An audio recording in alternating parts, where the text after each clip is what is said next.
뿌리니 턱! 공인중개사 공법에서 국계법은 7가지만 알아도 고득점이 가능하다. 국계법 7뜨기. 세 번째 기득권 보호 시간이에요. 구독, 좋아요 눌러주세요. 우리가 지난 시간에 도시군 관리 계획에 대해서 자세히 배웠죠. 이 기득권 보호라는 것은 도시군 관리 계획의 결정의 효력이 언제 발생하느냐, 그것이 바로 문제가 되는 사안이에요. 지형도면을 고시한 날부터 도시군 관리계획의 결정의 효력이 발생하는 거죠. 다음 날이 아니라는 거에 주의하시고요. 바로 그 당일이에요. 지형도면을 고시하는 그때부터 사람들이 다 알게 되니까 당연히 그때부터 결정의 효력이 발생을 해야 되는 거 맞고요. 참고로 말씀을 드리자면 지난번에 살짝 말씀드렸던 기본계획의 경우에는 이런 효력 발생일에 대한 언급이 없어요. 이건 왜냐하면 기본계획에는 강제력이 없고 따라서 행정쟁송의 사안이 되지 않기 때문에 효력이 언제부터다 명문 규정으로 강제를 할 필요가 없는 거죠. 자, 그럼 이제부터 기득권 보호에 대해서 본격적으로 얘기를 해볼 텐데요. 원칙적으로 기득권 보호라 함은 어떤 사람들을 보호하기 위한 거냐면 이미 공사나 사업에 착수한 사람들을 보호하겠다는 거예요. 제가 방금 임의라고 했죠. 그럼 그 기준이 되는 그 임의의 시점이 언제죠? 도시군 관리계획의 결정이 된 당시를 얘기하는 거죠. 그리고 제가 착수라는 말을 했죠. 반드시 착수를 했다는 얘기가 나와야 돼요. 허가, 승인, 신고 안 되고 무조건 사업을 착수해야 되는 거죠. 그리고 기득권 보호를 해주기 위해서 이렇게 기득권을 가진 사람들, 이미 착수를 한 사람들이 도시군 관리계획의 결정에 상관없이 하던 일 계속 할 수 있다. 이것이 바로 기득권 보호죠. 역시 이때도 하던 일 계속하는 데는 허가, 승인, 신고가 필요 없어요. 그냥 계속 하던 일 하시면 됩니다. 제가 예를 한번 들어서 말씀을 드려볼게요. 어떤 사람이 인허가 승인을 받았는데 그리고 나서 사업에 착수를 했대요. 제가 계속 허가 승인 상관없다고 얘기하니까 앞에 나온 인허가 승인 얘기까지 이거 답이 아닌 거 아닌가? 이런 생각이 드실 텐데 그렇지 않아요. 착수했다는 말이 나왔으니까 여전히 이 사람이 기득권을 가진 사람이라는 거죠. 지금까지는 기득권 보호의 원칙, 이미 착수해야 된다, 그걸 봤어요. 그러면 이제부터 지역에 따른 예외적인 경우를 볼 거예요. 도시개발구역과 정비구역에서는 이미 착수를 했었어야 될 뿐만 아니라 30일 내에 신고를 해야 된다고 하고 있어요. 그리고 바로 옆에 보이시는 이름 긴 애들 있죠? 시가와 조정구역, 그리고 수산자원 보호구역, 이런 데서는 착수했을 뿐만 아니라 그리고 3개월 이내에 신고를 해야 된다, 이렇게 얘기를 하고 있어요. 그러면 30일과 3개월 신고의 기준이 되는 날이 언제냐? 결정 고시일이 됩니다. 사업을 착수한 날이 아니라 결정 고시일을 기준으로 한다는 점 기억하시고요. 그런데 만약에 이렇게 이름 긴 애들 있죠. 우리가 보호를 해줘야 되거나 아니면은 관리가 필요한 수산자원 보호구역과 같은 곳들에 있어서 만약에 토지 형질의 변경까지 있는 공사라면 공사 완료일부터 3개월 내에 허가 신청까지 필요합니다. 자, 이렇게 개략적인 내용을 일단 텍스트로 해서 어떤 내용인지를 FM대로 그대로 설명을 해드렸어요. 이렇게 배우시면 교과서 그대로 공부를 하시는 건데 이렇게 배우시면 아무리 공부를 하셔도 시험장 가서 기억이 안 나요. 그래서 어떻게 하면 머릿속에 오래 남을 수 있는지를 알려드릴게요. 암기를 하실 때 무작정 막 텍스트를 외우려고 하시지 마시고 일단 도식화를 하셔서 그 다음에 머릿속으로 연상하시면 가장 오랫동안 기억에 남아요. 자, 우리가 처음에 원칙을 뭐라고 했었죠? 공사, 착수, 온 버튼 머릿속에 그리시고요. 그 다음에 예외적인 지역으로 넘어가도록 할게요. 자, 예외적인 지역. 우리가 30일 내에 도정한 쌀로 밥을 지으면 얼마나 맛있게요? 그리고 수산자원 보호구역에서 수시로 물고기를 잡으시면 안 돼요. 3개월은 기다리고 신고하셔야죠. 그리고 이 수시지역에서 토지 형질의 변경이 있는 곳에서는 3개월 내에 언제부터? 공사 완료일로부터 3월 내에 신고가 아니라 허가 신청을 받아야 돼요. 잠깐, 지금까지 공부한 기득권 보호가 시험에 이렇게 나옵니다. 도시군 관리계획 결정에 따라 이미 이 법이나 다른 법률에 따라 허가, 승인, 인가를 받은 사업이나 공사의 경우에는 도시군 관리계획 결정과 상관없이 계속 사업할 수 있다라고 나와 있는데요. 이 문장이 맞는 말인가요? 지금 이 문장에서 뭐가 빠졌어요? 제가 계속 강조했던 착수 온 버튼이 빠졌죠? 착수를 했다는 말이 없어요. 그러면 공사가 아니라 이 공사를 착수한 자는 이라고 해서 기득권 보호 세력을 딱 명시를 해줘야 되는 거죠. 문제를 하나만 더 보고 넘어가도록 할게요. 개발 제한 구역의 지정에 있어서 도시군 관리계획 결정 당시에 이미 착수한 자는 도시군 관리계획의 결정과 상관없이 계속 할 수 있다라고 나와 있는데 이 문장이 맞는 말인가요?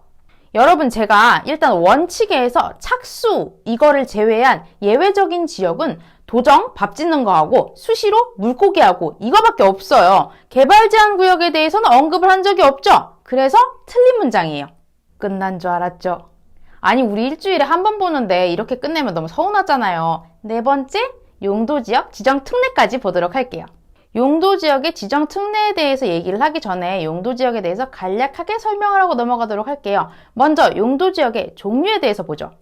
시중에 나와 있는 거의 대부분의 책들과 그리고 거의 대부분의 강사분들이 이런 식으로 앞글자를 따서 용도지역을 설명합니다. 일단 용도지역이 너무 많기도 하고요. 이걸 다 외우려고 하니까 앞글자를 따는 방법밖에 없어 보이는 거죠. 그래서 우리가 용도지역을 설명할 때 크게 도, 관, 농, 자로 시작하고 그리고 이 도시지역에는 주, 상, 공, 녹의 지역이 있고요.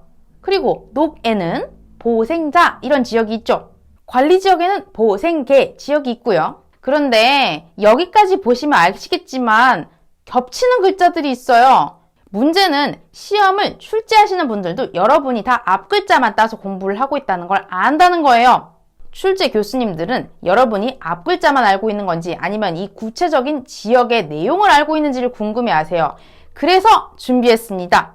용도지역에서 헷갈리는 부분을 한 장으로 정리를 해보도록 할게요. 먼저 보전관리지역, 생산관리지역과 같이 관리지역의 경우에는 곤란하다 이런 표현이 들어가야 돼요. 관리하기가 곤란한 지역이죠. 반면에 보전녹지지역이나 생산녹지지역의 경우에는 이걸 보전해야 되고 생산을 위해서 우리가 유보해야 된다, 개발을 유보해야 된다 이런 얘기를 찾으셔야 돼요. 마지막으로 자연환경 보전지역과 자연녹지지역의 경우에 있어서는 보전해야 된다, 보전할 필요성이 있다 여기까지는 비슷해요.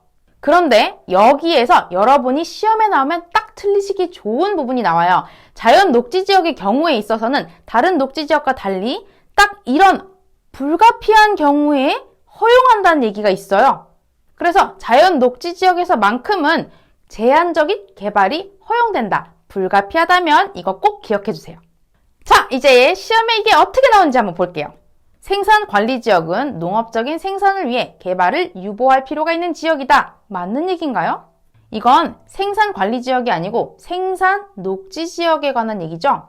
여러분이 처음에 문제에서 관리지역에 대해서 보셨다면 뭐가 곤란하다, 관리가 곤란하다 이런 뉘앙스를 찾으셔야 돼요. 근데 그런 얘기가 없잖아요. 개발을 유보한다는 얘기만 나왔지 곤란하다는 얘기는 없으니까 이거는 관리지역이 틀렸다는 거죠. 이번에는 용도지역의 지정 절차에 대해서 얘기를 해보도록 할게요. 용도지역은 원칙적으로 도시군 관리계획 결정에 따릅니다. 그런데 3년 전만 하더라도 이 원칙 부분만 가지고도 시험에 나왔어요. 국토부 장관이 도시군 관리 계획으로 용도지역을 결정한다. 이거 맞는 지문이라는 거죠. 3년이 지났잖아요. 여러분은 이제 원칙도 아셔야 되지만 특례도 아셔야 돼요. 공유수면 매립지 특례 그리고 도시지역 의제 특례 두 가지를 아셔야 돼요. 먼저 공유수면 매립지 특례에 대해서 얘기를 해보도록 할게요. 이거는 결정의제지 고시의제가 아니라는 점 기억하시고요. 자, 여기 바다 근처에서 공장을 하고 있는 용사장이 있었어요. 용사장이 공장을 하다 보니까 사업이 번창을 해서 옆에 바닷가도 매립하면 자기가 공장을 지을 수 있을 여력이 되는 거죠. 그래서 옆에 바닷가를 공장 건설 용도로 매립을 하기 시작해요. 자, 어때요? 공장 지역과 매립 용도가 같죠? 목적도 같아요. 이런 경우에 있어서 매립 준공 인가일로부터 이웃 지역의 용도 지역으로 의제를 하게 돼요. 그러면 또 갑자기 궁금해지기 시작해요. 만약에 목적이 다르다면 아니면 둘 이상의 용도 지역에 걸쳐 있다면 어떻게 될까요? 이렇게 복잡한 경우가 나오면 고민하지 마시고 원칙대로 가세요. 도시군 관리계획 결정에 따릅니다. 그리고 두 번째 특례는 도시지역 결정 고시 의제예요. 딱 제목에서도 나와 있죠. 고시도 의제하지만 결정도 의제하는 거예요. 첫 번째로 항만구역과 어항구역의 도시지역 연접 공유수면에 있어서는 도시지역으로 의제합니다. 항만이나 어항구역에 있어서 일하시는 분들이 참 많잖아요. 그래서 사람들이 많이 모일 지역이라고 보아서 도시지역으로 의제를 하는 거죠. 두 번째로 산업단지의 경우도 마찬가지로 사람이 많이 모이겠죠. 산업단지니까. 그런데 농공단지에는 사람들이 모이지 않아요. 그럼 누가 모여요? 소가 모여요. 그리고 세 번째로 택지개발지구가 있어요. 택지개발지구 딱 생각하면 뭐가 떠오르세요? 주변에 멀리 볼 것도 없어요. 부동산들이 쫙 생기지 않겠어요? 벌써 도시가 형성되는 거죠. 네 번째로 전원개발 사업구역이 있어요. 이건 뭘 얘기하는 거냐면 원자력발전소나 화력발전소 인근에는 그 사택이 쭉 생겨요. 그러면 결국 또 사람들이 많이 모인다는 얘기죠. 도시로 의제를 해줍니다. 그런데 수력발전소나 송변전만 있는 경우에는 어때요? 거기 사람들이 모이지가 않아요. 그냥 댐만 있어요, 거기. 그래서 도시로 의제해주지 않습니다.